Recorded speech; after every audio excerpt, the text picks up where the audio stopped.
before we get into things, yes, I'm outside. You want to know why? Simple. Because I'm kind of in a little pressure right now. My desk is less, and I need to start working outside. So I am outside to do this review. And what is this review going to be on? Another topic of the movie industry. So let's get this straight. A lot of people say that the movies we have today are just horrible and nowhere as wonderful as they were back in the day.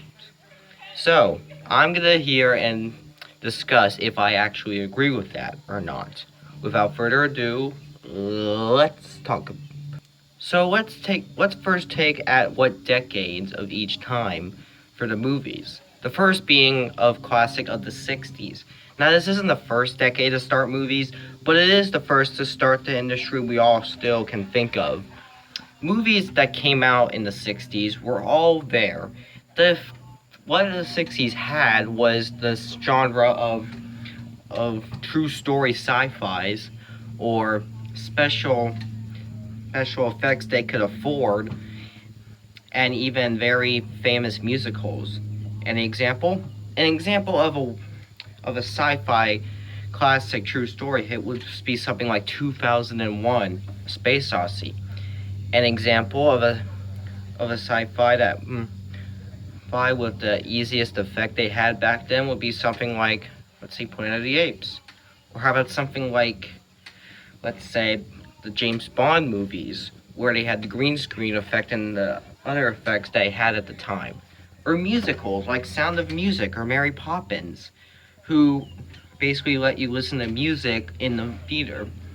Those are good times, but the thing with them is that they're a little too long, and it seems like there's less talking than you expect. They put in less talking just for this wonderful stuff that happens, but all that wonderful stuff needs to require a little bit of dialogue so we can stay awake for this movie. I mean, I remember this time I was watching a James Bond movie and I literally fell asleep during it. I woke up and the Blu-ray player was on, so I basically skipped through a lot of it. I'm not saying that's a bad thing. I'm just saying that's probably something that was a little too much for people. I mean, we got we got comedies like Doctor Strangelove. Those kept a few people awake, but they also kept a few people still thinking they want to see more talking and all that. Even with that, there are a lot of G-rated movies at that time with a PG/PG-13 idea that they kind of could have looked back at again. Our next is the 70s. Now, how do we get this straight? Well, let me tell you something. The 70s is home to some good stuff. What is the 70s home to? We all remember what it is, huh? The 70s features a side of movies which either have a sci-fi comedy, sci-fi romance, or what we all remember, sci-fi horror. Those are the three that the 70s is good at. And what did it give us? It gave us Star Wars. That's something. Jaws. That's wonderful made. Give us comedy hits like Monty Python and the Holy Grail. That's a good comedy. What's the what's the thing about the 70s they didn't we couldn't get to see nowadays? It's pretty simple. The voice, the audio. The audio for most of this stuff is just basically something a little less, because in the 70s there are a lot of movies with trouble with the audio. But so that's why they re-release on DVDs or Blu-rays needed to fix it up a teeny bit, and they did. And for the horror films, we have stuff like Halloween, The Exorcist, and all that. It's all away. And those were wonderful movies. So what about the 70s? The 70s hold up? Depends really in everything they have to do, because what they do is big movies like this. And how about the 80s? Now, we all know about the 80s, how wonderful it is. What the 80s did for us is give us actually a lot of ideas for genres. Sci-fi, action, horror, comedy, romance, and the most interesting genre of all, The one and only classics of,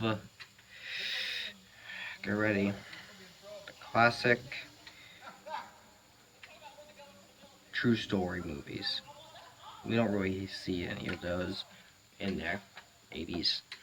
But we do see a good amount of comedies. The comedies they gave us stuff like Airplane, which is a funny movie. Romance movies like Dirty Dancing. Sci-fi movies like E.T. or Back to the Future. Or even the teen movies. The 80s was the perfect time for teens because they don't do what teens do nowadays and play video games all day and do all that stuff. Back then, they used to hang out with friends at school. They used to do cool stuff. It was all there. Good examples of stuff like The Breakfast Club or Ferris Bueller's Day Off, which is what teen movies nowadays don't do. They don't have that type of idea. The problem with it is that the music. We see less and less music in 80s movies than we do in nowadays movies.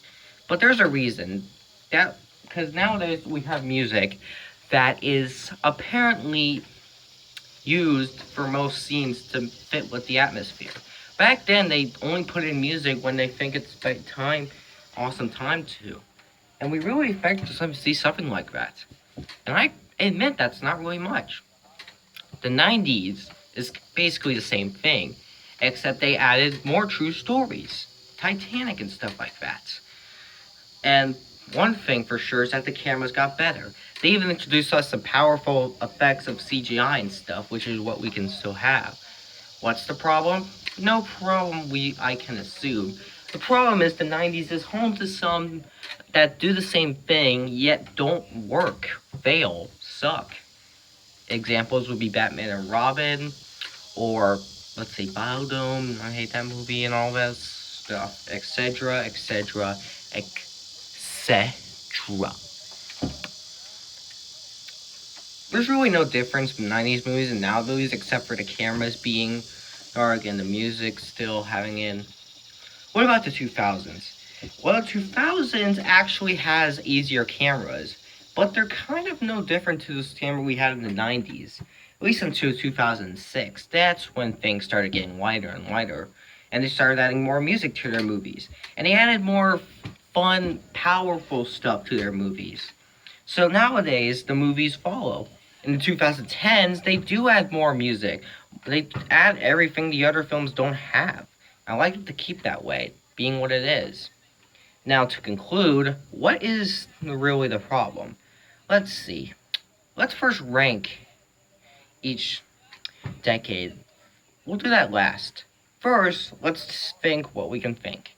Do movies nowadays suck? In my opinion, they don't. Let me explain. Now, I know what you're going to say. Why am I somewhere else? I really have limited locations. So let me explain. I'll admit it's true. Movies don't hold up like they did back in the 80s or 90s or 70s or stuff like that. But they still wonderful. There's no reason to hate what kind of movies we have today. The only thing they really added is new stuff. But that's what they do. They need to add the improvements, and I really wish I can keep it that way. I shouldn't need more improvements. But we have everything we have. Back in the time, there were movies, but those movies had flaws. Today, the movies that suck are very easy to forget about. Why? Because they suck worse than any of the older movies. That's why. Now, that being said, are people true when they say what they say? No, they're not. They think that today's movies do not work at all than they should back then. But they do. They are perfectly fine the way they are. I really don't see why people don't like them. I mean, we do have great movies. There are bad movies out there, but they're really easy to forget rather than the bad movies we had back then. Back then, I admit they're better, fun movies to watch, but today's movies are also fabulous to watch. Now, let's rank each one and every one. Rank my sets. I'll go like this the 70s. Rank next, 2000s. Next rank, let's say the 60s. Next rank, the 90s. Next rank, the 2010s. And my favorite decade of all time, the 80s. No crap. Okay? Ah, shit. Sorry, I'm a little off, really. I had a lot of work I had to do today. This is the horse. Thanks for watching. I am,